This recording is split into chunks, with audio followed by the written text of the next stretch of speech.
gebroke wêreld, getroue God. Hoe gaan die projek werk in die vakansietyd? Dis amper vakansie, amper vasbyt, ons is amper daar. So ons wil 'n paar dinge vir julle vra om te doen in hierdie tyd.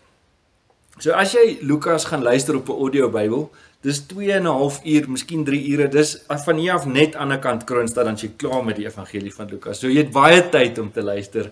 Handelinge is ook omtrent 2,5 tot 3 ure. So as jy in 7 weke se tyd 'n uur 'n week iewers spandeer, dan kan jy deur dit alles luister. Dis die een ding. Die tweede ding wat ons vir julle wil vra is, kyk die video's, kyk hierdie video's, deel dit met mekaar.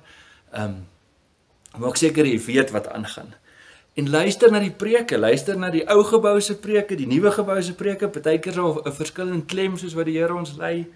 Lees die nuusbrief en bespreek die vrae met mekaar en hou aan om te bid vir die projek asseblief. Voorbinding is regtig baie belangrik. As die Here die huis nie bou nie, dan swoeg die wat daaraan bou te vergeefs. Baie dankie.